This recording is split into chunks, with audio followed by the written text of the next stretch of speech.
Gamers dimanapun Anda berada, senang sekali kita jumpa kembali di Fem Station. Inilah sebuah kanal yang didedikasikan oleh Fakultas Ekonomi dan Manajemen Institut Pertanian Bogor, FEM IPB University, untuk membahas segala hal yang terkait dengan kebangsaan, sosial kemasyarakatan, dan perekonomian.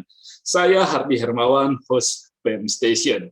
Dan Femers, terima kasih atas dukungan Anda. Jadi dukung kami terus dengan memberikan subscribe, dengan memberikan like, memberikan komentar, dan menyebarkan, membagikan, men-share seluruh tayangan yang kami sajikan di Fem Station, termasuk tayangan kali ini. Jika ada sesuatu, silakan Anda berikan komentar di kolom komentar di bawah ini. Kita akan membahas tentang isu yang sebelumnya dibahas di KTT COP ke-26 di Glasgow, Skotlandia, tentang perubahan iklim.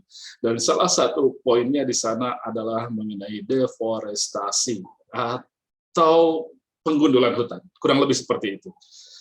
Kemudian muncul juga pernyataan bahwa bagi Indonesia, deforestasi atau konsep penebangan hutan sedikit banyak mungkin akan mengganggu laju pembangunan. Sehingga kita akan membahas tentang pembangunan versus deforestasi. Saya sudah memiliki 2 orang narasumber untuk membahas isu yang sangat penting ini, mengingat perubahan iklim merupakan isu yang sangat serius, bisa mempengaruhi masa depan kehidupan umat manusia di depan. Dan saya sudah bersama dengan perencana muda dari Bappenas, Mas Pungki Widiaranto. Apa kabar, Mas Pungki? Baik, Pak Hardi. Terima kasih sudah bergabung di Fem Station, dan juga bersama kita sudah ada Profesor Dodi Ridho Nurrohmat, Wakil Rektor IPB University, Guru Besar Fakultas Kehutanan dan Lingkungan IPB. Apa kabar, Prof? Alhamdulillah baik, Mas Hardi. Alhamdulillah. Baik, saya akan minta dulu Mas Pungki dan menjelaskan sebenarnya konsep atau definisi deforestasi itu seperti apa dan sejauh mana Indonesia sudah meratifikasi aturan mengenai hal itu. Baik, terima kasih Pak Hardi, Prof. Dodi ini yang saya hormati, ini guru saya nih, guru di luar. Jadi begini, kalau kita bicara tentang deforestasi ini yang perlu kita pahami bersama, definisi dari forest sendiri ya, hutan, dan juga kalau di Indonesia itu kita kenal dengan hutan, beda lagi dengan kawasan hutan, terus nanti kaitannya adalah dengan deforestasi dan juga dengan deforestasi itu ada 2 istilah, deforestasi neto atau deforestasi bruto. Nah, konteksnya kalau di Indonesia, hutan dan kawasan hutan itu ada 2 hal yang berbeda. Kalau hutan itu adalah yang kita lihat, kalau di situ ada pohon, di situ ada satwa, di situ ada bedalah dengan kebun atau dengan perkampungan. Sedangkan kawasan hutan itu sebenarnya hanyalah sebuah status suatu lahan, apakah ini disebut kawasan hutan, apakah ini disebut non kawasan hutan. Nah, kalau kita sambungkan dengan deforestasi, ada beberapa pihak menyatakan deforestasi itu adalah hilangnya hutan. Di sisi lain, ada yang bilang adalah deforestasi itu hilangnya kawasan hutan. Ini yang perlu kita garis bawahi. Kalau lihat konteks Indonesia, tidak semua kawasan hutan di Indonesia itu adalah bentuknya hutan. Kita punya 120 juta kawasan hutan di Indonesia. 30 juta hektar, berdasarkan data DKHK, itu sudah tidak berhutan. Artinya, di situ sudah ada kampung, bandara, kebun, pertanian, dan lain sebagainya. Bahkan kalau kita mendarat di Bandara Ngurah Rai, itu pun sebenarnya kawasan hutan. Itu untuk saja. Jadi, kalau ada yang bilang, apakah pembangunan merusak hutan, kaitannya dengan hal tersebut, sebenarnya tidak hanya pembangunan, seorang manusia lahir di bumi, ini sudah merusak hutan. Contohnya, dia butuh popok. Popok berasal dari pulp and paper. Pulp and paper berasal dari katakanlah hutan tanaman industri yang notabene dia adalah menebang pohon. Dia butuh susu dari pertanian. Pertanian dulunya adalah hutan, diubah menjadi lahan pertanian. Itu juga menebang pohon. Jadi, make sense. Tinggal bagaimana manusia mengelola lahan ini tidak secara serakah atau secara berkelanjutan. Intinya itu sih, Pak Hardi. Tapi bagaimana pemerintah Indonesia menerjemahkan deforestasi? Apakah sudah ada definisi yang ajak soal itu? Sebenarnya sudah ada dari peraturan yang berlaku pun arti hutan, walaupun di undang-undang tidak secara eksplisit disebutkan, kan kalau arti hutan harus secara spesifik, secara kuantitatif harus bisa diukur minimal luas berapa, dengan tajuk berapa, dan lain sebagainya. Itu baik pada saat teman-teman di KLHK mengeluarkan data, mereka pun sudah mengklasifikasikan mana yang hutan primer, hutan tanaman, dan tidak. Dan mereka sudah menghitung deforestasi sejak 90-an hingga tahun ini. Jadi sebenarnya bukan hal yang dipermasalahkan nih, dan data tersebut bisa dipertanggungjawabkan di publik. Ya. Tapi bagaimana kita sekarang katakanlah terlibat dalam perjanjian internasional bersama 100 negara yang lain untuk menghentikan deforestasi sampai 2030, kan 30. seperti itu yang kemarin di COP26 yang di Glasgow. Nah, ini yang dimaksud kita menghentikan deforestasi itu yang seperti apa sebetulnya? Nah, kalau menghentikan deforestasi sebenarnya kita sudah perkembangan sudah bagus sekali. Dulu pada waktu era 98 hingga 2000-an awal itu kan deforestasi Indonesia mencapai 2,5 juta hektar. Semakin ke sini sekarang semakin berkurang, bahkan terakhir hanya 0,3 atau 0,4 juta hektar, sangat sedikit sekali. Dan prediksinya memang di tahun 2030, bahkan kita memprediksikan di tahun 2045, sebenarnya net deforestasi, katakanlah deforestasi neto ya, bukan betul, itu bisa dicapai. Artinya lahan yang ditebang dengan lahan yang ditanam itu zero. Jadi is achievable sih kalau menurut saya. Oke. Saya akan minta bantuan Prof. Dodi kalau gitu. Deforestasi. Ini bagaimana kita menjelaskan secara lebih mudah gitu kepada khalayak ini, Prof? Masih mute, Prof. Maaf. Oke, jadi deforestasi itu sebetulnya ada pengertian legal formal ya, ada pengertian awam gitu ya. Kalau legal formal itu kan tergantung pada definisi apa yang kita pakai. Deforestasi itu terkait dengan definisi hutan. Kita sepakati dulu definisi hutan itu apa. Kalau kemudian definisi hutan sudah kita sepakati, di luar itu berarti bukan hutan, kan begitu. FAO untuk mendefinisikan hutan itu areal minimal luasnya 0,5 hektar, ya, tinggi pohon dewasa 5 meter, ya kan, tutupan tajuknya 10%, FAO itu 10% pohon ya. Jadi FAO itu ringan ya dalam hal itu, tapi nanti ada pengecualian sebetulnya. Nah, kalau pemerintah Indonesia, kalau kita ikut Undang-Undang 41 normatif ya, normatif itu artinya tidak ada angka-angka seperti itu.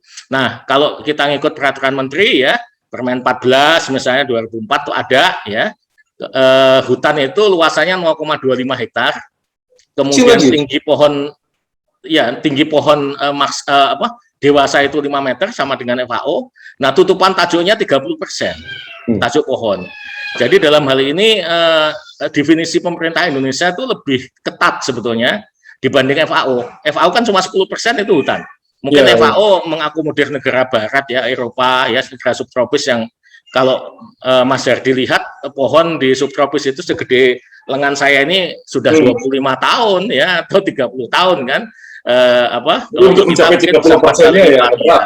Nah, itu definisi hutan. Sehingga kalau misalnya ada kalau kemarin kan kita lihat pameran ini ya, pameran foto citra lenset gitu. Pameran foto citra lenset. Sebetulnya kalau mau adu data ya tergantung pada definisi yang dipakai. Jadi beda antara tree loss dengan deforestasi ya, tree loss kalau misalnya kehilangan pohon ya. Beberapa tahun yang lalu kan sebetulnya sudah pernah ada debat yang sangat keras ya, timnya Matt Hansen dengan Indonesia ya, pemerintah Indonesia. Kalau saya lihat datanya sama, tapi itu interpretasi terhadap data itu berbeda. Ya, kalau Matt Hansen itu lebih cenderung ke tree loss. Tree loss itu setiap kali kita nebang pohon itu negatif kan gitu, loss ya. Tree loss. Kalau kita nanam berarti tree gain kan. Nah, netnya adalah gain dikurangi loss kan gitu ya. Atau loss dibandingkan dengan gain. Kalau lebih banyak lossnya, lebih banyak nebangnya, berarti nanti net tree loss kan. Kalau misalnya dikumpulkan ya menjadi forest loss. Nah, sebetulnya kalau dalam pengertian legal formal itu belum tentu deforestasi. Ya, sepanjang tree loss itu masih di atas 30%. Jadi gini ekstremnya. Kalau Mas Hardi lihat citra lenset, ya, tutupan lahannya misalnya 90% di kawasan konservasi. Tutupan lahannya 90%. Itu hutan bukan? Hutan. Ya, oke. Kemudian terjadi perambahan macam-macam ya, gangguan terhadap hutan ya, pembalakan macam-macam. Kemudian tutupan pohonnya itu, tutupan tajuknya itu turun menjadi 31%. Jadi turunnya taruhlah misalnya dari 91% ke 31% misalnya. Berarti kan turunnya 60 60%, taruhlah 91% lah supaya genep ya. Jadi 31%. Kan turunnya 60%. Berapa deforestasinya? Sekarang saya tanya. Awalnya tutupannya 91%, turun jadi 31%. Berapa deforestasinya? 2/3. Nol. Nol. Masih 30. Nol. Deforestasinya nol. Kenapa? Karena definisi hutan adalah yang tutupannya di Indonesia ya, tutupannya adalah 30%. Jadi sepanjang dia masih di atas 30%, deforestasi nol. Apa yang terjadi? Itulah yang namanya degradasi. Makanya kalau dengar ada konsep REDD misalnya, reducing from deforestation and forest degradation, itu namanya degradasi, bukan deforestasi. Degradasi itu penurunan kualitas hutan. Jadi deforestasi itu ketika sudah berada di bawah threshold apakah 30% atau 10? Ya, kalau Indonesia 30. Kalau di Indonesia 30%. Nah, sebaliknya, ini makanya, ini tricky Mas. Kalau Anda lihat citra Lancet dibandingkan before and after itu tidak bisa menyimpulkan langsung itu deforestasi atau degradasi. Kalau kemudian, ya, kecuali memang dihitung di komputer ya.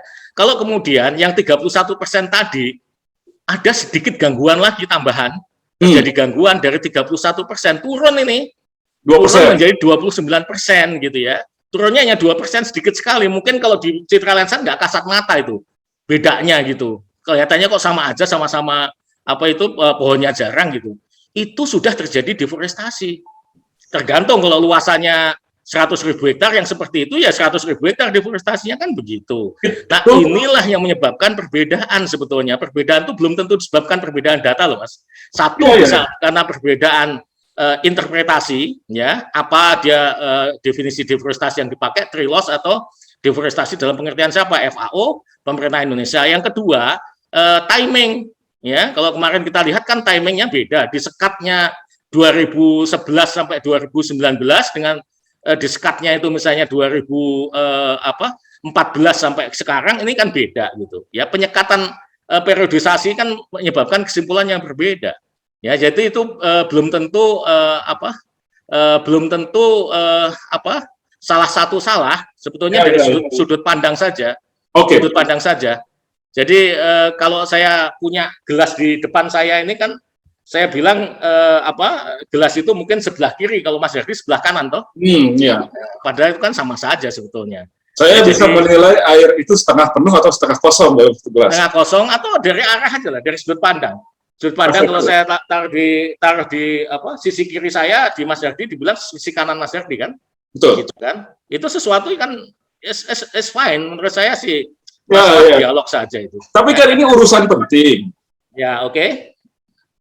Kok bisa-bisanya masih ada perdebatan dalam soal definisi gitu. Gimana kita mau memperbaiki sesuatu kalau definisinya dari awal ya masih ada perdebatan. Kalau perbedaan definisi itu dari sononya, Mas. Oke. FAO itu kan sekarang legal formal di Indonesia, legal formal di Indonesia seperti apa kalau begitu? Yang 30% itu tadi? Ya, kalau di Indonesia 30%. Jadi ini maksud dengan deforestasi itu sebetulnya kalau menurut saya ini bukan salah paham, ya bahkan mungkin bukan beda paham juga, tapi beda kepentingan, Mas. Beda kepentingan, definisi. Kepentingan apa saja yang pasti beda, Mas. Pasti beda. Pemerintah Indonesia punya kepentingan yang berbeda, NGO punya kepentingan berbeda, asing punya kepentingan yang berbeda kan gitu. Ya Bappenas mungkin beda dengan KLHK ya sebetulnya. Kita diikat oleh RPJMN misalnya kan. Sebetulnya kan itu aja, itu gampang dan itu tidak salah. Tidak salah ya. Nah, sekarang saya balik lagi ke Mas Pupi kalau gitu. Sebenarnya target pemerintah Indonesia dalam soal pembangunan hutan ini yang terkait dengan perubahan iklim seperti apa sih, Mas? Ya. Kalau terkait perubahan ini sebenarnya sangat jelas ya di Indonesia, maksudnya kita tuangkan dalam RPJM, terus sekarang mulai tahun depan pun kita juga sudah mulai menyusun ke 2045. Jadi Indonesia tetap komit untuk pembangunan rendah karbon yang untuk mengurangi emisi dan lain sebagainya. Jadi kalau kita lihat targetnya di 2030 pun di sana juga dulu itu 29%, di tahun 2030 kita akan menurunkan bahkan hingga 41%. Dan itu kita tetap komit ke arah sana. Kalau untuk hal emisi ya. Begitu juga untuk deforestasi itu juga kita komit untuk mengurangi deforestasi bahkan untuk mendorong teman-teman KLHK juga untuk mencapai net zero deforestasi tersebut. Dan waktu kita bikin RPJM dengan Prodi juga yang membantu. Jadi intinya adalah kita pertahankan hutan primer yang saat ini masih utuh, terus kita manfaatkan kawasan hutan yang memang saat ini sudah dalam tanda kutip sudah termanfaatkan untuk sawit dan lain sebagainya. Terus kita perbaiki tata kelola hutannya. Jadi itu aja sih. Jadi profil kehutanan itu bahwa akan dijadikan bagaimana gitu nantinya itu. Akan seberapa banyak luasan hutan di Indonesia, katakanlah 2030 nanti sesuai dengan kesepakatan COP kemarin. Akan seberapa banyak luasan hutannya, akan seperti apa saja hutan yang ada itu klasifikasinya, dan akan ada di mana saja itu, seperti apa Mas Pungki? Sudah. Dulu waktu kita nyusun RPJM dibantu teman-teman dari IPB, ITB, dan UGM, dan berbagai universitas, itu kita menghitung berdasarkan berapa sih sebenarnya luas hutan di Indonesia itu minimal. Kita hitung, masukkan faktor HCV, High Conservation Value, karena menghormati keanekaragaman hayati. Kita masukkan juga High Carbon Stock, untuk menjaga stok atau mengurangi emisi untuk perubahan iklim. Dan yang terakhir, daya dukung, daya tampung dalam kaitannya untuk ketahanan air atau ketahanan pangan.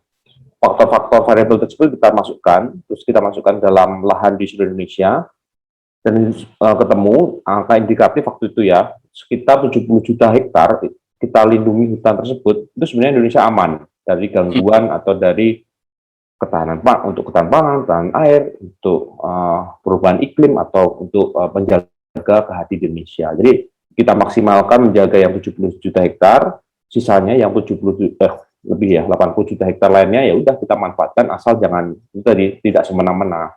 77 juta hektar. 70 juta hektar. 70 Jadi berapa persen dari luas wilayah itu, luas daratan? Luas daratan Indonesia 190 lah. Kan naik turun, ada pulau kecil yang hilang timbul tenggelam. 70 itu sekitar berapa? Kalau kita di atas 30%, Mas. Di atas 30%. 30% lewat sedikit lah. Ya. Oke. Jadi ya banyak dong. Dan itu sudah diterima oleh, katakanlah ketika kita presentasikan ini di lingkup COP kemarin misalnya, apakah dunia internasional menerima konsep dan rencana pemerintah Indonesia? Kalau masalah menerima nggak menerima itu kan sebenarnya masalah negosiasi ya, maksudnya, dan itu bukan masalah teknis sih, sebenarnya masalah politis. Tadi katakan oleh Prof. Rudik, dari definisi hutan pun sebenarnya bukan masalah teknis, tapi masalah politik.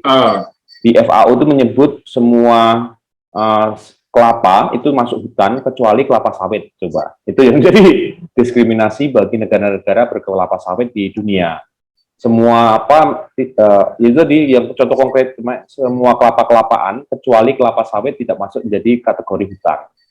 Jadi kalau kita ingin menetapkan Indonesia, taruhlah tadi yang saya bilang, kita akan melindungi 70 atau 75 juta hektar yang masih utuh sebagai hutan primer, itu kita pertahankan. Dan baseline-nya sebenarnya dari situ, bukan dari baseline 120. Jadi kalau kita hitung deforestasi komitmen suatu negara itu kan sebenarnya dari baseline-nya. Baseline-nya berapa nih yang mau ditetapkan hutan yang mau dijaga? Kalau kita ditetapkan, seumpama negara lain melihat, 190 juta hektar daratan Indonesia itu ternyata dari kita landscape hijau semua, kita tetapkan saja sebagai hutan. Nggak bisa dong, itu mengganggu kedaulatan Indonesia.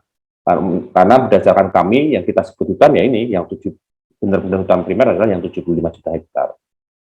70 atau 75 hektar. Masih mute Pak Hardi. Ya, 70 sampai 75 juta hektar. Itu Prof. Dodi, segitu tuh beneran hutan beneran atau? Ya gini, itu hutan ya, bukan kawasan hutan ya. Kalau ya, kawasan beneran, hutan ya? yang kita pertahankan ya. Kawasan hutan sekarang masih 125 juta hektar ya, yang 5 juta hektar perairan di daratan, sungai, danau ya. Jadi kalau dipotong sungai, danau itu 120 juta hektar seperti kata Mas Pungki tadi, yang data resminya dari 125 juta hektar itu 35 juta hektar, yang 5 juta hektar tadi memang perairan itu sudah tidak berhutan. Jadi sekarang pun sebenarnya data resmi hutan kita itu tinggal 90 juta hektar, Mas, bukan 125 juta hektar ya. Kalau data yang terbaru, citra terbaru ada yang bilang 82 dan sebagainya. Nah, sebetulnya saya sebenarnya ganti tanya ke Mas Hardi sebenarnya. Ini yang di FEM ya. Kalau ngikutin di pertanian ya. Sebetulnya kita itu negara agraris bukan sih, Mas? Iya. Kok bisa bilang ya? Kalau menurut saya kita itu NKRI itu negara kehutanan Republik Indonesia ya. Saya Mas Pungki kebetulan orang kehutanan. Karena apa? Karena dari 189 juta hektar daratan Indonesia itu 66% itu kawasan hutan, Mas. 66% ya? 66% kawasan hutan ya. Kawasan hutan beda dengan hutan ya. Oke. Nah, berapa persen yang dialokasikan untuk lahan pertanian? Ya, data terakhir itu saya kaget juga, itu sudah kurang dari 20%, Mas, 19, sekian, Mas Pungki. Saya agak kaget juga ya. Terakhir kan sebelumnya saya cek masih di atas 20 ya. Ternyata di data statistik pertanian terakhir itu sudah 19, sekian ya. Terutama termasuk sawah juga menurun. Nah, angka 19% ini atau luasannya kurang dari 40 juta hektar. Ya, 40 juta hektar untuk menghidupi 270 jutaan ya, 270 juta masyarakat Indonesia yang nambah terus ya, jumlahnya itu bisa nggak? Saya kita bandingkan lah, kalau menurut Mas Yardi, negara maju seperti Inggris itu berapa persen lahan pertaniannya, alokasinya? Alokasi lahan pertanian di sana?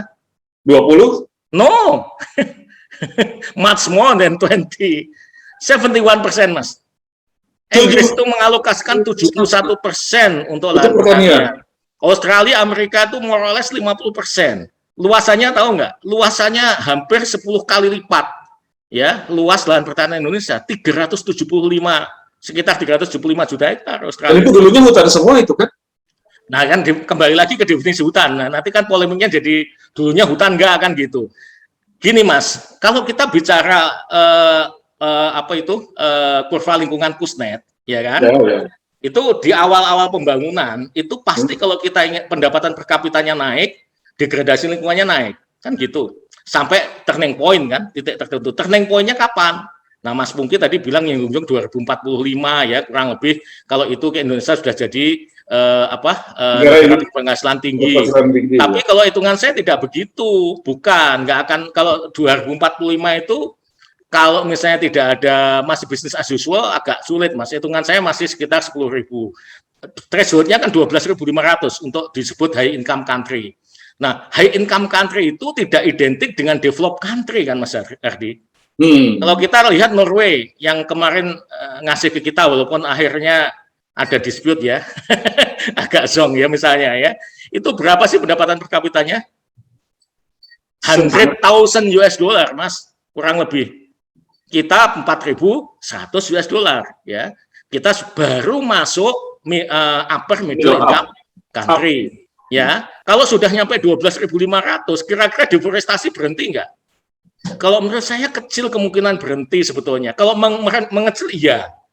Bahwa data itu kita harus apresiasi. Kalau bagus kita katakan bagus sekarang memang mengecil, tapi mengecil itu kan bukan berarti berhenti ya. Memang makin kecil, tapi untuk mencapai titik nol itu kan laju reforestasi harus lebih besar dari deforestasi kan begitu. Nah, itu. Kalau sekarang ini, kalau menurut definisi Prof tadi, emang sudah ada deforestasi lagi di Indonesia? Karena kan 30% masih terpenuhi. Loh, deforestasi kan, kita deforestasi itu seperti yang dikatakan Mas Pungki tadi ya, deforestasi ya pasti terjadi, masih terjadi. Ya. Walaupun semakin mengecil. Ya, jumlahnya semakin mengecil, luasannya semakin mengecil. Tetapi untuk disebut net zero deforestation kan harus pada satu titik di mana reforestasi itu at least sama dengan atau lebih tinggi dibandingkan deforestasinya. Forest gain at least sama dengan atau lebih tinggi dibandingkan forest loss kan gitu. Nah, itu kalau menurut hitungan saya punya simulasi, Mas. Itu perhitungan saya kurang lebih 2057. Ya, untuk mencapai sekitar 70 sekian tadi yang bisa kita pertahankan. Setelah itu harus mengalami perbaikan. Kita harus di 2057 itu turning point. Turning point itu pendapatan per kapita naik, deforestasi menurun, kan gitu. Ya, kita ada perbaikan-perbaikan, itulah yang terjadi di negara yang sudah maju. Mereka sudah turning point-nya sudah terlewati, kita belum terlewati. Makanya tidak bisa dibandingkan, itu tidak apple to apple. Saya sering katakan tuh apple to durian, Mas, beda gitu loh. Jadi mereka sudah lewat itu. Negara masyarakat yang biasanya ya, yang dia mencintai hutan macam-macam tuh biasanya yang hidup di negara yang hutannya sudah habis, Mas. Biasanya seperti itu. Jadi biasanya kalau kita kehilangan baru nyesel. Kita semoga tidak seperti itu. Ya, tapi faktanya seperti itu. Karena mereka sudah melewati turning point, nggak bisa. Kalau kita misalnya akan stop di 2045 pada saat pendapatan per kapita kita 12.500, nah itu sebetulnya belum optimal, sudah dipaksa untuk berhenti kan gitu. Kan nggak enak tuh, Mas. Kesepakatan COP 2030 kita mencapai zero deforestasi. Sebetulnya COP itu tidak mengatur itu, Mas. COP itu mengatur net zero emission. Bukan itu kan sebetulnya hanya bagian untuk mencapai net zero emission. Net zero emission itu bisa dari deforestasi, bisa juga dari yang lain ya, dari polusi dan sebagainya. Dan kita itu komitmennya kurang lebih di atas tahun 2050 memang. Terakhir kalau nggak salah 2060 ya Mas Pungki ya. Dan itu tidak salah. Negara-negara besar pun hampir semuanya di tahun 2060 itu. Karena apa? Karena Paris Agreement itu targetnya 2060 sampai 2080. Jadi semangat boleh, tapi mesti rasional, mesti realistis, Mas. Kalau kita semangat nggak realistis itu kan, Mas, kan nggak mungkin, Mas. Mas Yardi ini orang ekonomi nih. Kita baru menanjak. Ya, kita baru menanjak. Kemudian di stop. Resikonya gini. Ketika kita memaksa kerusakan lingkungan itu dipaksa turun, begitu ya, risikonya pertumbuhan ekonomi melambat. Itu nggak apa-apa sebetulnya, kesepakatan kita aja, titik baliknya juga akan melambat. Ini persis seperti kalau kita bangun jalan flyover ya, di jalan baru itu yang sering bolak-balik dibikin flyover itu kan. Kalau kita pengen flyovernya itu cepat, maka kan kita tutup, jalan itu kita tutup sebanyak-banyaknya, mungkin kita tutup penuh. Akan sangat terganggu kalau ditutupnya banyak, artinya yang macetnya kan luar biasa parah kan. Jadi ada disturbance yang luar biasa. Tetapi recovery-nya kan cepat, Mas. 1 tahun mungkin selesai. Tapi kalau gitu jangan terlalu nutupnya, jangan banyak-banyak supaya gangguannya juga nggak banyak gitu kan. Kita tutup sedikit saja, nggak apa-apa, ini kesepakatan. Kita tutup sedikit, tapi penyelesaiannya turning point-nya kan mungkin 3 tahun, 4 tahun. Itu kan choice, bukan nggak ada satu yang mana yang lebih benar, mana yang tidak. Nah, memang kelemahannya seperti yang disampaikan Mas Pungki tadi, di Indonesia ini sebetulnya belum ada kesepakatan. Itu kan kata Bappenas, 75 juta hektar misalnya ya. Tapi apakah semua komponen bangsa ini sepakat dengan itu? Kan begitu. Mau berhenti di titik mana? Kan gitu. Tapi 75 juta hektar itu misalnya ya yang dipertahankan tuh harus sudah maksimal. Kalau lebih dari itu namanya melampaui batas. Namanya kita melewati irreversibility line. Jadi yang namanya sustainable development itu kan tidak perlu harus net zero deforestation. Tidak perlu kemudian 100% kembali lagi seperti semula. Enggak. Itu justru resource waste. Karena apa? Karena manusia dan semua makhluk hidup itu punya daya adaptasi. Adaptability line atau tolerance. Nah itu batas bawahnya. Batas atasnya itu limits. Kalau menurut teorinya Leslie itu limits atau reversibility line. Jadi sepanjang kita ada di atas garis adaptasi dan di bawah garis reversibility, itu masih merupakan pilihan yang logis. Choice itu, Mas. Jadi nggak masalah sebetulnya. Itu tinggal kita bicarakan saja, kan gitu. Itu, Mas. Oke. 75 ya tadi, Mas. Ya kurang lebih 70 sekian lah. Saya nanti bisa cek nanti. Jadi 125 dikurang 55 itu berapa? Sekitar 70 lah ya. Sekitar 70 ya. Kan 125 kurang 55, sekitar 70. Oke. Baik. Nah, dengan situasi yang seperti begini, Mas Pungki, kira-kira format pembangunan hutan ini jadinya akan bagaimana gitu loh.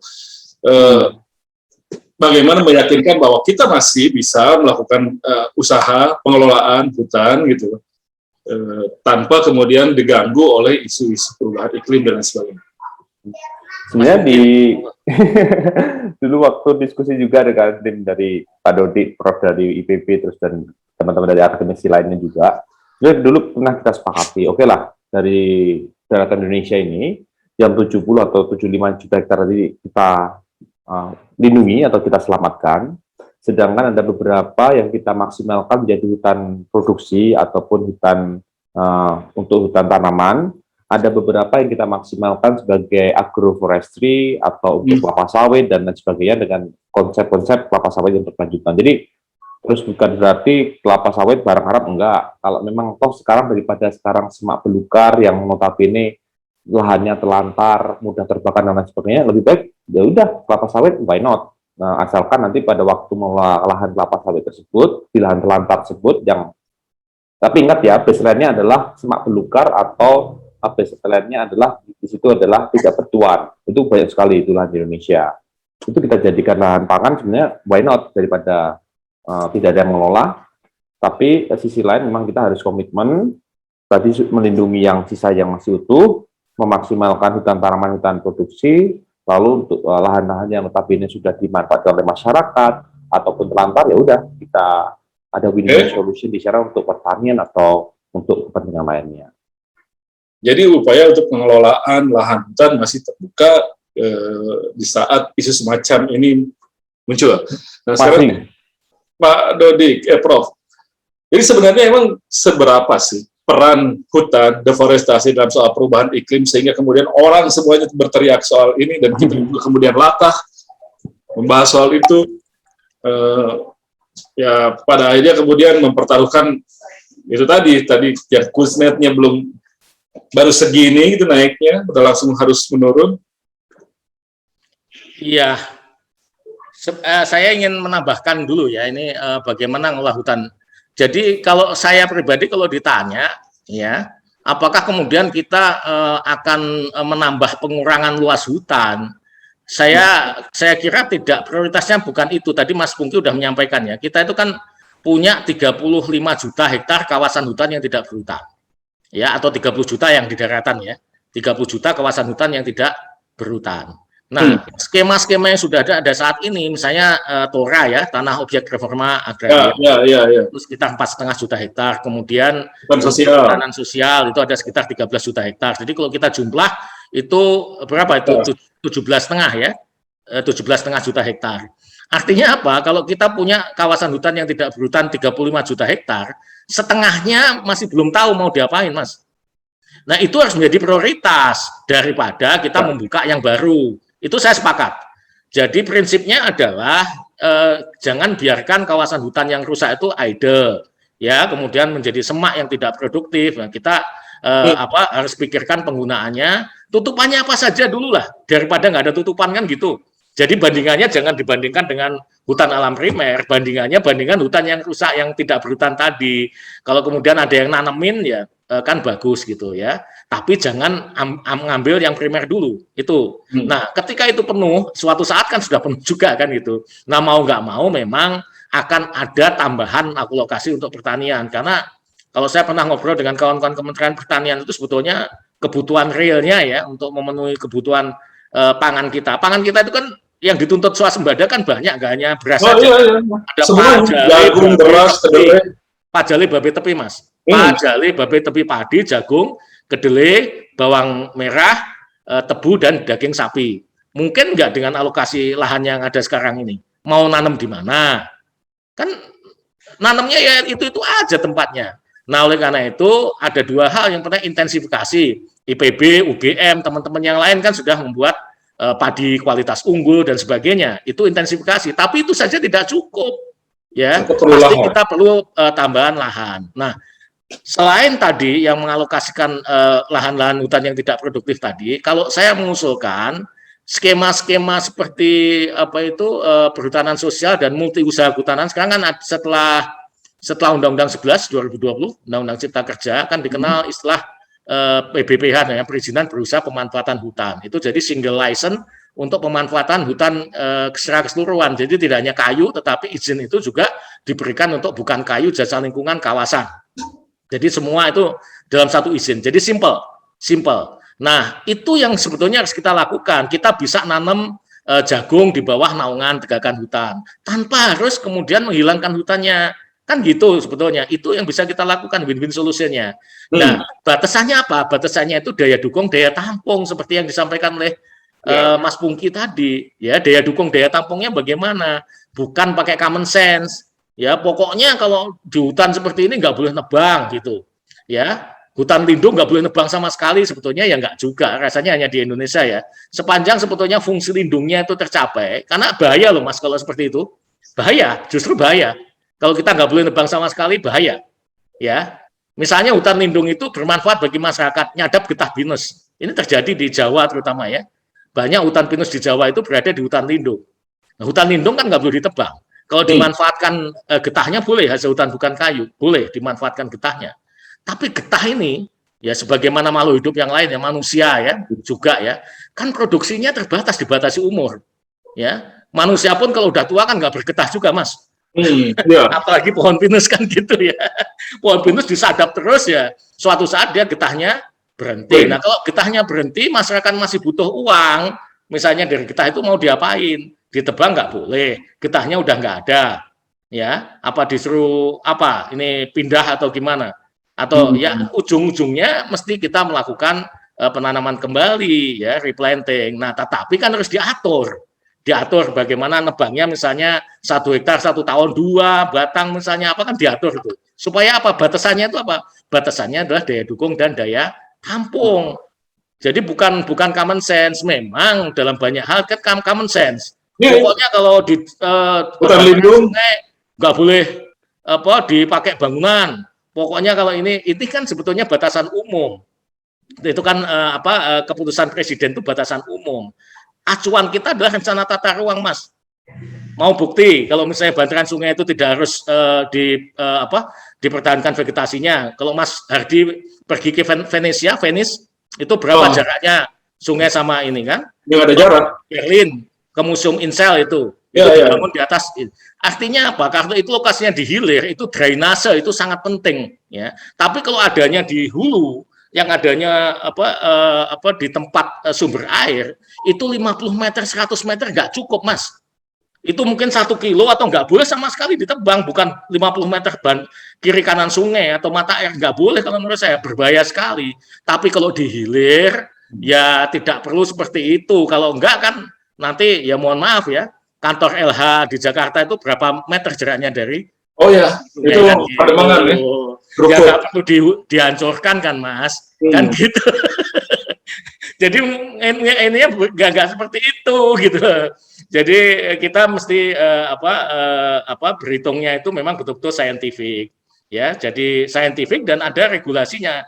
Kebijakan problemnya kan sekarang semuanya masih common sense itu tadi, belum ada regulasi yang berbasis sains itu tadi. Masalahnya kebanyakan orang ngambil kesimpulan itu banyak dari common sense. Ya gampangnya aja sih. Iya. Oke, gitu Mas. Jadi artinya sulit juga kita akan mencapai optimalisasi dari pemanfaatan lahan, baik yang hutan ataupun kemudian lahan pertanian dari kawasan hutan itu juga. Sulit menurut saya sih enggak juga ya, asal ada kemauan ya, kemauan dan optimisme. Karena saya ngitung-ngitung itu sebetulnya agroforestry dengan tanaman buah dan sebagainya itu jauh lebih tinggi dibanding sawit loh hasilnya. Ya, kalau Mas Hardi ngobrol sama petani-petani sukses gitu ya, yang petani buah, itu kalau Mas Hardi punya kebun durian musangking, itu 1 hektar bisa 1,5 miliar loh, Mas. Sawit kan 1 hektar paling 38 juta, 40 juta. Ya, yang di hutan lindung Gunung Balak aja, sahabat saya Kang Idi Bantara itu kan sudah 400 jutaan itu ya, di hutan lindung itu ya, ditanam apuket ya, sama lengkeng, sama durian. Artinya 10 kali lipatnya sawit. Jadi tidak juga selalu tanaman kehutanan itu selalu inferior sebetulnya, hanya belum biasa. Dan petani itu perlu contoh. Itu aja kalau menurut saya, petani perlu contoh. Gitu. Ya banyak hal yang masih bisa dipetik. Jadi lahan pertanian kita yang memang hanya baru 7,5 juta hektar, kurang dari 10% kalau misalnya itu yang sudah dijadikan lahan pertanian, jauh di bawah katakanlah Inggris atau negara-negara yang lahan pertanian kita kurang lebih 19, sekian ya, 20%-an. Ya, totalnya 40 juta hektar kurang lebih ya, kurang lebih 40 juta hektar lahan pertanian kita, ya. Kan jauh. Baik, Pemers, Anda juga kami undang, silakan memberikan masukan, memberikan interaksi, usul atau pertanyaan di kolom chatroom di Zoom ini. Jadi nanti akan saya bacakan kepada para narasumber, Mas Pungki Widiaryanto dari Bappenas dan Prof. Dodik Nur Rahmat, Guru Besar Fakultas Kehutanan dan Lingkungan IPB University.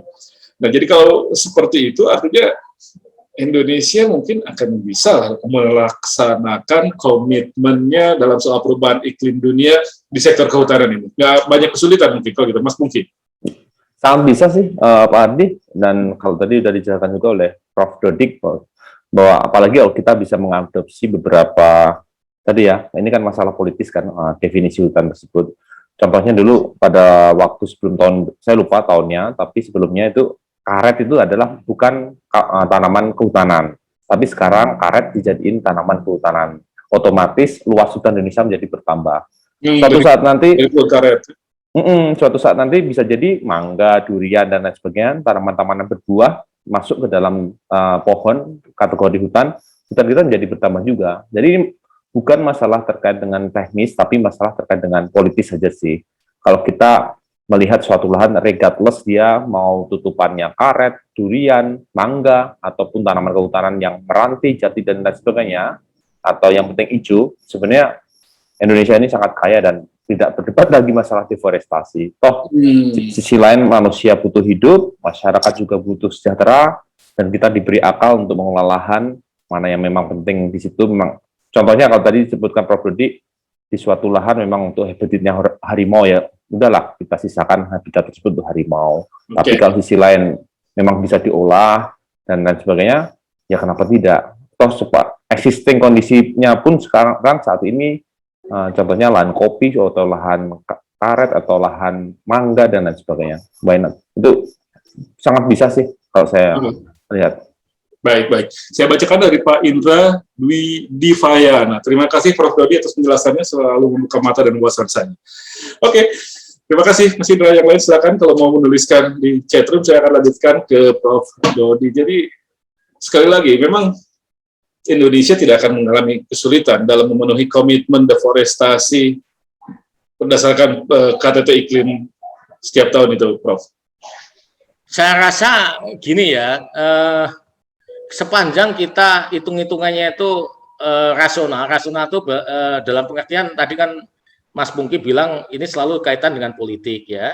Semua politik, Mas, UNFCCC juga politik kan gitu. Tapi kan kita saintis ini selalu berusaha membuat bagaimana sains ini bisa melakukan interface ya, science policy interface lah ya. Science policy interface itu menjadi sangat penting ya, karena informasi yang baik gitu ya, itu akan menghasilkan kebijakan yang baik pula kan gitu ya. Jadi informasi yang benar akan menghasilkan kebenaran kan, tapi informasi yang betul akan menghasilkan kebetulan, Mas. Beda ya, info benar dengan betul tuh beda ya. Karena kita kalau di khasanah di akademik kan beda antara fakta dengan evidence, dengan bukti kan beda ya. Jadi kita kadang-kadang yang kita perdebatkan tuh fakta kan gitu, tapi bukan bukti kan. Karena tidak semua fakta terbukti loh, Mas. Tapi semua bukti adalah fakta. Makanya kita evidence based, ya bukan fact finding. Kalau fact finding itu lain lagi nanti kan gitu. Itu kita evidence based.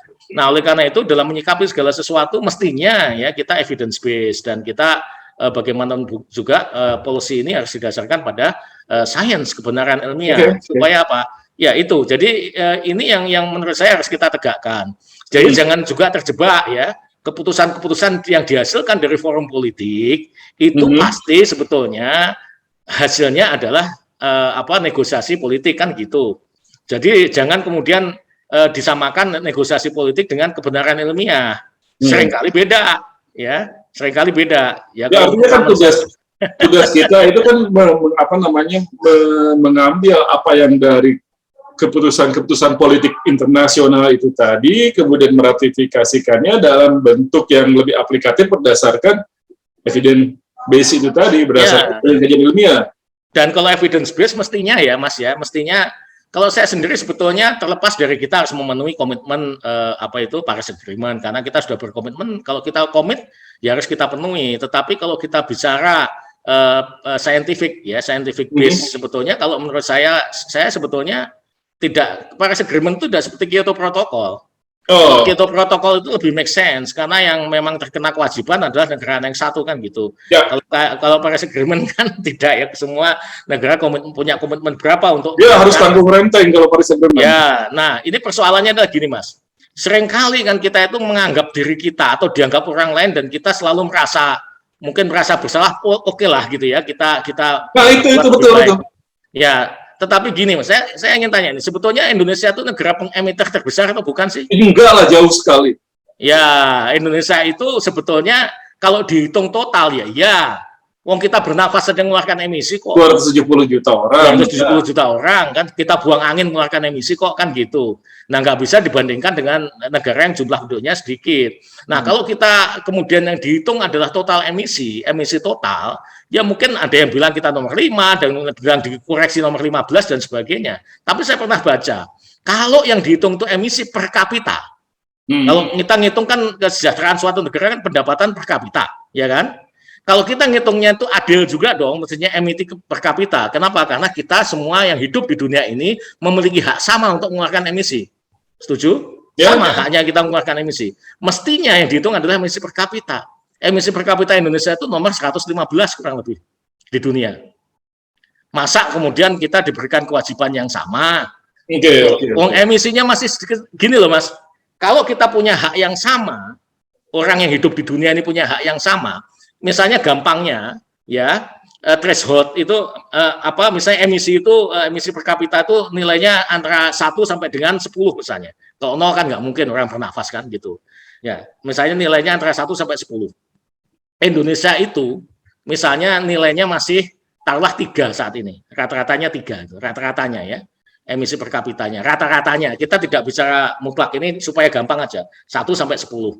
Nah, kemudian negara industri maju tadi ya, yang emisinya besar itu negara Timur Tengah, negara-negara industri maju, itu emisinya mungkin sudah di level 9. Nah, Paris Agreement itu menetapkan sebetulnya di dunia ini itu kita tidak boleh lewat dari 5 misalnya ya. Nanti tidak boleh melewati level 5 atau 1,5 derajat, 2 derajat ya kenaikannya itu, misalnya kalau disetarakan dengan emisi per kapita itu 5. Artinya apa di situ? Artinya orang yang hidup di negara industri tadi, yang emisi rata-rata per kapitanya sudah 9 tadi, harus menurunkan ke level 5.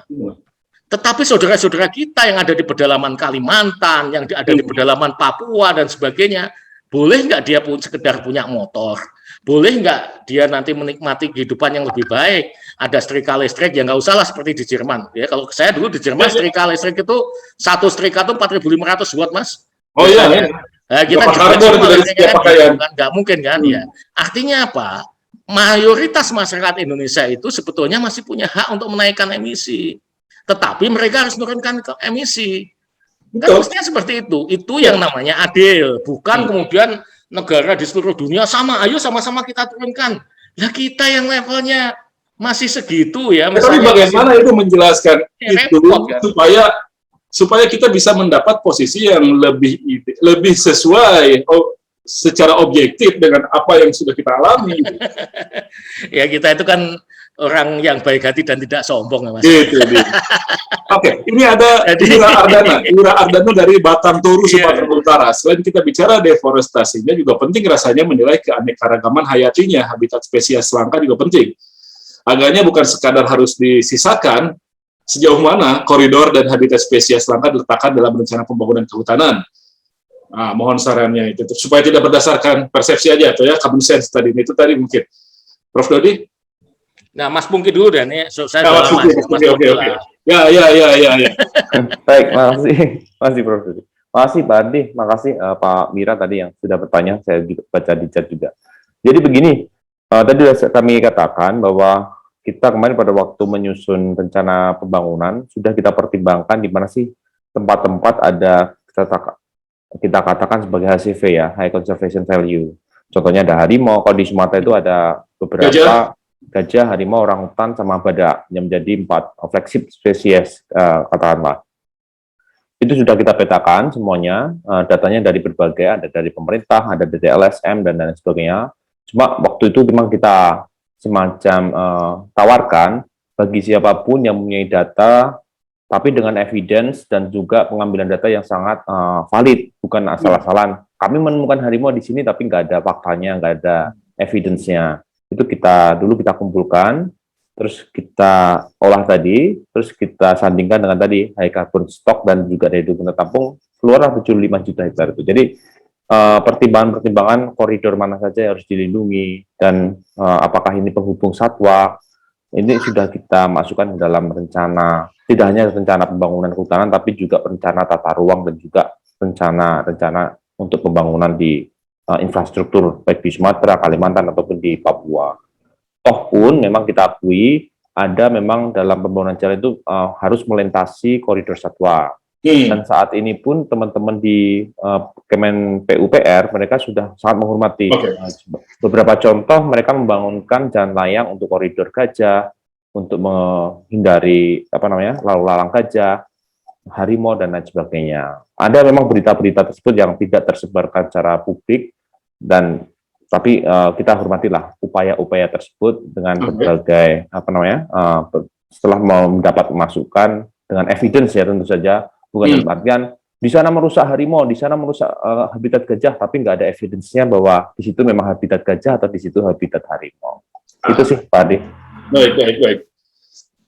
Ya, karena itu juga mungkin, karena selain kita bicara soal konseptual itu tadi, evidence based, tapi kemudian muncul juga anggapan bahwa sekarang terjadi banyak sekali bencana alam, kaitannya dengan deforestasi, orang menyatakan sekelas Gubernur Kalimantan Barat bicara semacam itu juga, ketika banjir di Sintang sampai saat ini belum juga surut. Nah ini faktanya memang ada banyak sekali problem-problem yang dianggap terjadi karena pengurangan lahan hutan. Ya.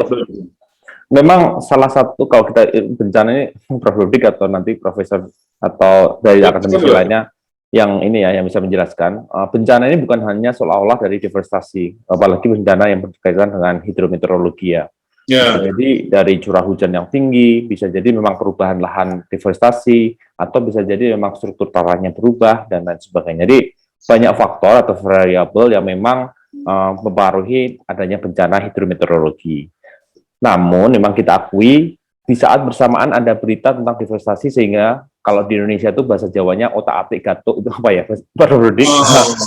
Menyambung-nyambungkan seolah-olah itu berhubungan, tapi tidak berhubungan. Jadi kita harus pilih, dan apalagi kita di area terbuka semacam ini kan setiap orang bisa berpendapat, bisa membaca berita seolah-olah ini nyambung, seolah-olah itu nggak nyambung. Tapi it's okay lah bagi kami di pemerintahan mencoba memahami semua itu. Baik. Prof? Gimana, Pak? Ya. Masih perlu ditambahkan? Masih perlu. Itu kita perlu yakinkan betul gitu. Nanti kalau orang pemerintah yang bilang katanya itu pemerintah aja. Iya, jadi saya kira kita ini tidak hanya bicara sebetulnya tidak hanya bicara benar atau salah, tapi juga bicara konstruksi etik ya. Kenapa manusia ini kan punya misi mulia di muka bumi ya, termasuk tadi yang pertanyaan tadi bagaimana kita melindungi satwa dan sebagainya. Kalau kita di challenge kadang-kadang Mas Pungki, saya pun kalau ditanya di masyarakat pedalaman, saya pernah ya ada harimau makan manusia, ya mereka kemudian protes minta harimaunya ditangkap, kan sulit juga ya nangkap harimau. Kalau tidak ya hutannya dipagerin kan gitu. Nah kemudian diberikanlah wawasan gitu ya, diberikan wawasan. Kemudian ada yang bertanya, memang harimau untuk apa sih? Kan gitu. Kalau nggak ada harimau kita mati gitu kan gitu ya. Ini kan sulit ya. Kita kan nggak bisa bicara seperti biodiversity, nggak bisa bicara apalagi kalau rantai makanan sudah semakin sulit ya dengan adanya makanan cepat saji dan sebagainya, itu terlalu jauh hubungannya sama harimau kalau kita bicara rantai makanan kan gitu. Artinya apa? Artinya sebetulnya itu lebih pada konstruksi etik. Ya konstruksi etik manusia itu ya harus melindungi makhluk hidup yang ada di bumi. Itu kan. Sampai suatu saat titik tertentu kalau memang sudah tidak bisa dilindungi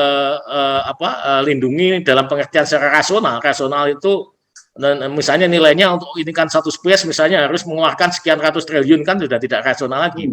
Itu mungkin lebih bagus untuk menyelamatkan manusia. Karena gini kan tadi Prof mengatakan bahwa misalnya lahan kita hutan itu 30% sesuai dengan regulasi 30% selama kita katakanlah melakukan penebangan, mungkin itu adalah tree loss atau degradasi, tapi selama tidak lebih kecil dari 30% berarti belum ada deforestasi. Sepanjang masih reversible itu sebetulnya kita masih punya harapan ya, nanti akan membaik. Ketika di ruang yang dianggap sebenarnya masih bisa ditoleransi itu tadi, ternyata dianggap menimbulkan dampak terhadap lingkungan, terutama tadi mikrohidrologi dan lain sebagainya. Ini kan yang muncul persepsinya seperti tadi, Prof. Jadi bagaimana menjelaskannya bahwa memang hutan ini masih bisa kita kelola, sementara bencana dan lain sebagainya itu makanya harusnya kita basisnya itu daya dukung dan daya tampung, Pak. Nggak bisa kita bicara di hutan ini, Bu, ini sama semua, semuanya 30%, atau semua bantaran sungai itu nggak boleh pakai untuk bangunan, kan nggak seperti itu mestinya. Ya. Dimana dulu dia tempatnya di tempat yang fragile apa tidak, kan gitu, itu berbeda. Dan pemetaan soal itu yang belum ada. Daya dukung daya tampung ini yang sekarang sedang dibangun, karena memang kenyataannya pemerintah kan kalau namanya daya dukung daya tampung itu tiap wilayah kan berbeda-beda. Itu yang harus sampai tingkat kabupaten minimal. Sampai ke tingkat levelnya level mikro mungkin ya, level das lah gitu, level das kalau mestinya ya, idealnya. Nah itu yang harus kemudian terus dibangun. Kalau kita belum ada saat ini, ya kita menuju ke arah sana. Jangan kita udah merdeka sekian puluh tahun masih pakai common sense terus. Batasannya pokoknya kalau hutan lindung nggak boleh nebang. Pokoknya batasannya 30%. Pokoknya kalau di bantaran sungai 50-100 meter kan gitu, pakai common sense kan. Kepresnya itu penggunaannya kan bukan untuk itu, tapi untuk membuat tata ruang sebetulnya ya. Mestinya kan seperti itu. Jadi mestinya daya dukung daya tampung itu yang kita pegang. Kalau daya dukung daya tampung yang kita pegang kan nggak akan melewati tadi. Nggak akan melewati garis reversibel tadi gitu loh.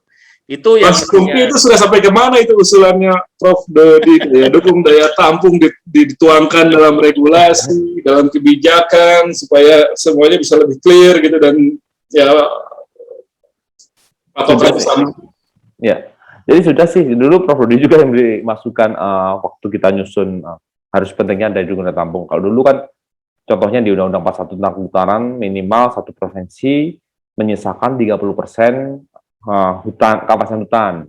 Nah, ini kan tadi seperti Prof Dodi bilang, ini kan common sense 30%. Itu setelah kami runut-runut, itu sebenarnya turunan dari waktu penjajahan Belanda. Belanda dulu waktu itu bangsa Eropa, berapa sih luas minimal hutan? Mereka membuat perkiraan tiap negara, ada France, ada Germany dan Netherlands, di rata-rata keluarlah angka 30%.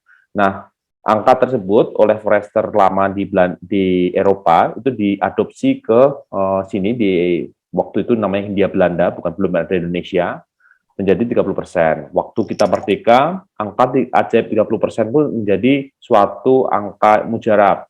Nah, baru kemarin waktu kita susun kebetulan background studi RPJM, itu kita mencoba challenge tidak harus 30%, tapi harus kita sesuaikan dengan daya dukung daya tampung, dengan koridor satwa, dengan karbon stok dan lain sebagainya. Karena begini Pak Hadi, bagi provinsi yang memiliki kawasan hutan di bawah 30%, kalau di situ ada konflik itu susah karena tidak bisa diapa-apakan.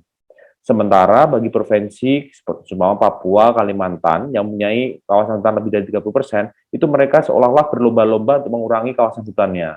Dan ini yang tidak berdasarkan daya dukung daya tampung. Dan syukurlah kemarin pada waktu kita sondingkan menjadi waktu di UUCK itu keluar juga 30% dihapus harus berdasarkan daya dukung daya tampung. Dan saat ini itu tinggal diturunkannya itu kan yang belum jadinya. Apalagi kalau maunya Prof Dodi kan berdasarkan DAS, waduh. Iya, jadi tidak harus 30% dalam artian dalam konteks bukan harus 20%, tapi bisa jadi satu provinsi itu 60%. Jadi tapi threshold 30% itu bukan dalam artian terus berlomba-lomba untuk menurunkan di bawah 30%, enggak. Tapi berdasarkan dari daya tampung, seumpama Papua, Kalimantan, kalau memang dia dirasa lebih dari 30% atau bahkan 60%, why not? Itu harus kita pertahankan.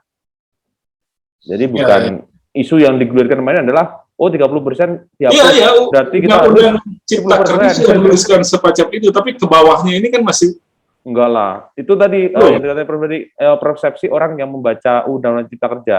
Ada yang mengatakan dihapusnya 30% itu menurunkan menjadi 10%, ada. Tapi sementara yang optimis memandang hilangnya 30% berarti satu provinsi harus melindungi lebih dari 30%, itu banyak juga. Jadi tergantung persepsi siapa yang membaca tadi. Iya.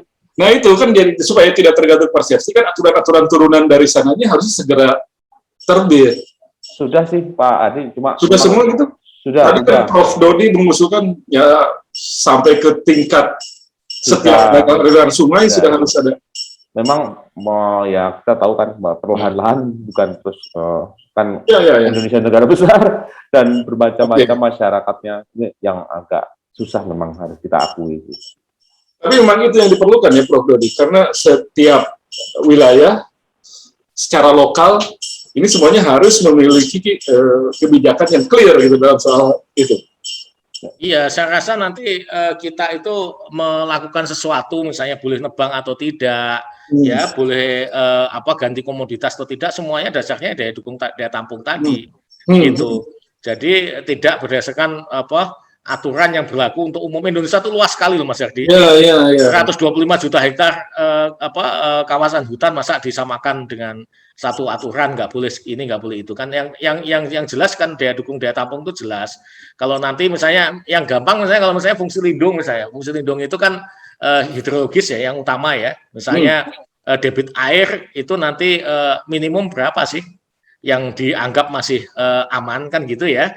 Harus ada setiap daerah itu kan nanti debit air itu yang aman berapa. Kemudian misalnya laju sedimentasi berapa, laju erosi berapa. Itu kan salah satu tolok ukur daya dukung daya tampung. Gampangnya ya supaya kita bisa mudah membayangkan. Kira-kira seperti itu. Jadi kalau misalnya ini hutan lindung, tetapi masyarakat masih perlu getah pinusnya ini perlu nanti dia masih menggantungkan hidupnya pada pohon itu kan gitu misalnya. Ini boleh nggak nanti kita remajakan? Nah, boleh diremajakan sendiri lama juga ya repot. Ya, nah ini harus ada patokannya. Kalau boleh diremajakan kira-kira berapa pohon kan gitu. Kan nggak boleh langsung ditebang semua kan nggak boleh. Itu nanti kan pasti daya dukung daya tampungnya kan ambiar nanti kan gitu. Kayak seperti itu. Tapi PR ke dalam negeri menjelaskan itu tadi, bagaimana konsep daya dukung daya tampung tertuang dalam regulasi setiap wilayah. Kemudian ke luar negeri meyakinkan bahwa kita ini ya secara per kapita konsumsi emisinya masih jauh di bawah level internasional, sehingga seharusnya masih bisa berkesempatan untuk mengelola kawasan hutan dan segala aktivitas lain secara lebih leluasa dibanding negara-negara lain yang punya kewajiban untuk lebih bertanggung jawab mengatasi emisi yang sudah mereka keluarkan sebelumnya yang lebih besar daripada rata-rata dunia gitu. Ya rasanya mereka sih sudah paham, ini bukan masalah tidak paham ya, tetapi tidak sepaham kan gitu. Bukan masalah tidak paham, ini tidak sepaham aja. Karena apa ya? Karena masing-masing punya kepentingan. Nah, itu poin saya. Itu aja persoalannya. Jadi di akhir diskusi ini saya ingin minta petunjuk lah. Sebenarnya apa sih kepentingan-kepentingan yang saling bersilangan ini baik di level internasional dan di dalam negeri. Mungkin Mas Pungki bisa lebih dulu. Jadi begini Pak Hadi, memang banyak yang kepentingan tadi dikatakan oleh Prof. Dodik, antar negara pun saling berebut kan. Di negara maju mereka ingin menunjukkan kuasanya, terus berpolitik mereka udah pengingin terbesar tapi sementara menekan negara berkembang. Jangankan membandingkan antara negara maju dan berkembang atau negara lainnya. Antara di kita saja, cuma kita lihat Jawa, Sumatera, Kalimantan, Papua, itu kalau kita lihat tren deforestasinya sangat menarik. Jawa ini istilahnya sebagai negara maju, dia deforestasinya sudah hampir zero, bahkan di titik tertentu dia sudah deforestasi, jadi hutannya justru meningkat, bukan lagi deforestasi. Di beberapa Bali itu juga, tapi memang kita akui di titik-titik tertentu, Sumatera, Kalimantan itu hampir mendekati titik zero deforestasi. Tapi di sisi lain seperti Sulawesi, apalagi Papua itu memang sangat dalam tanda kutip sangat terancam dalam artian deforestasinya. Tapi syukurlah dengan berbagai upaya bisa ditekan walaupun tidak selos yang dulu ya. Kalau dulu kan Sumatera, Kalimantan di era 2000-an itu kita membayangkan mengeri sekali.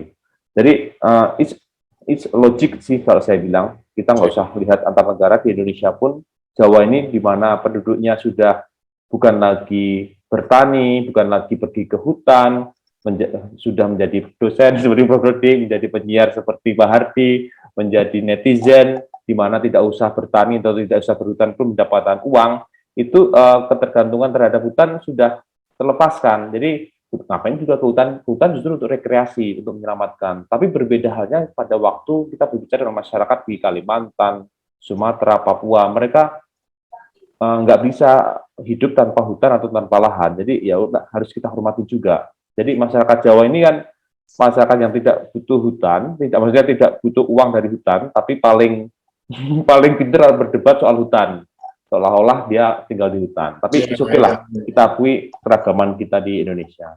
Nah, kalau pesan saya sih, setiap kita itu individu kan punya peran untuk berkontribusi terhadap lingkungan.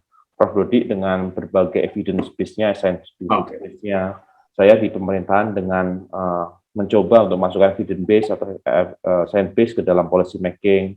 Teman-teman LSM dengan advokasinya, ada juga yang teman terjun di lapangan dengan rehabilitasi, ada yang menjadi polhut, ada yang pinter menulis. Itu oke lah, semua satu tujuan untuk menyelamatkan lingkungan. Tapi jangan memperdebatkan masalah yang seharusnya tidak menjadi masalah, tapi dijadikan menjadi isu yang sangat santer, justru merusak bangsa Indonesia sendiri. Jadi kita saling menghormati apapun profesinya, toh saya yakin satu sama lain juga akan saling menjaga, mencintai lingkungan. Itu tadi.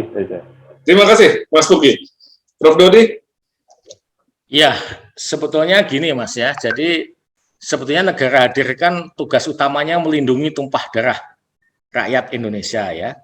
Jadi melindungi segenap bangsa Indonesia dan tumpah darah Indonesia. Jadi amanat Undang-Undang Dasar juga kan bumi, air dan kekayaan alam yang terkandung di dalamnya dikuasai oleh negara. Amanat itu sudah dilakukan ya sebagian, tapi frasa belakangnya untuk sebesar-besarnya rakyat. Nah, itu yang belum. Jadi tanggung jawab yang di belakang ini tugas kita bersama ya, termasuk tugas Mas Pungki, tugas Mas Hardi, kita mencerdaskan kehidupan bangsa lewat pendidikan dan sebagainya. Tetapi sebetulnya melindungi tumpah darah itu melindungi segenap bangsa Indonesia itu juga dilakukan juga oleh negara yang lain melindungi bangsanya. Jadi kita juga tidak bisa menyalahkan, Mas. Dalam kasus misalnya dalam kasus saya dalam posisi yang tidak dalam konteks mendukung atau menolak, tapi proporsional aja, misalnya tentang sawit misalnya ya. Sawit ya mesti diarahkan ya, misalnya di situ membahayakan lingkungan misalnya ya harus di stop kan gitu ya. Tapi kalau sepanjang tadi ternyata manfaatnya lebih besar dari mudaratnya ya kita dukung. Nah, kalau negara maju yang dia penghasil vegetable oil yang lain, rapeseed, soybean, atau sunflower yang produktivitasnya sangat rendah ya, 1/10-nya atau 1/7-nya sawit. Nah, itu kan jelas dia harus melindungi bangsanya. Ya kan? Sehingga dia membuat segala macam cara bagaimana supaya, karena kalau head to head pasti jauh lebih bagus ininya ya, secara lingkungan, ekonomi lingkungan apapun lebih bagus, tapi wajar negaranya melindungi rakyatnya itu wajar, Mas. Yang tidak wajar adalah kalau kita melindungi bangsa negara lain kan gitu. Kalau orang di Eropa, pemerintahan di Eropa melindungi bangsa Eropa, bangsanya itu wajar. Orang Amerika melindungi bangsanya wajar. Orang bangsa Indonesia, kita melindungi bangsa kita wajar. Yang tidak wajar itu kalau kemudian kita berpikirnya untuk melindungi yang bangsa yang di luar kita kan itu. Karena ini perbedaan kepentingan, Mas, itu nggak wajar kalau menurut saya. Jadi bertindak mestinya proporsional. Kalau misalnya dalam segala hal, ini hanya contoh aja. Kadang-kadang kita karena pakai common sense tadi, karena begitu hebatnya framing yang terbentuk, itu acak-acakan kita berpikirnya itu sudah tidak lagi. Masalahnya mereka melakukan itu semua, melindungi warga negaranya, melindungi kepentingan ekonominya itu dengan evidence based itu tadi, Prof. Jadi ketika bernegosiasi dengan kita, kelabakanlah kita ngadepinnya. Ya, itu sebetulnya tidak selalu evidence based ya. Kita punya banyak evidence based, cuma tidak tercatat. Atau tidak recognize ya, unrecognized ya. Nah, ini bagian dari politik juga, balik lagi. Evidence-nya oke, strategi diplomasinya oke, strategi komunikasinya juga oke. Ya, biasanya kami berdiskusi misalnya di beberapa forum itu, kemudian kami sudah publish di international journal yang bereputasi ya, yang peer review-nya jelas kan gitu. Kamu di mana kan gitu. Tetapi kemudian ketika kita minta memang dia mungkin dengan kemampuan bahasa, dengan kemampuan macam-macam dia lebih punya akses misalnya ya. Di kita walaupun kita yakin kita benar misalnya, kita akses ke sana kurang. Nah, kita ajak, Mas. Kalau kebenaran ini kan sebetulnya harus sama-sama di tempat yang sama, lokasinya sama, metodenya sama, kan gitu kan, waktunya sama. Karena metodenya sama, waktunya beda, mungkin hasilnya beda. Ya, metodenya sama, waktunya sama, lokasinya beda, hasilnya beda. Kita ajak sama-sama, itu sulitnya bukan main. Kalau kita ajak sama-sama kan akan ketemu, itu namanya evidence based. Jadi tidak semua yang well known itu dilakukan secara well done loh sebetulnya ya. Bukan stick ya, well done, dilakukan secara baik kan gitu. Ya, yang mendunia itu belum tentu membumi lah gitu. Kira-kira kan gitu. Ini ya kadang-kadang kita menyamakan ini, dianggapnya kalau internationally recognized itu selalu kemudian memang seperti itu di lapangan. Yang mendunia itu belum tentu membumi. Itu aja saya rasa.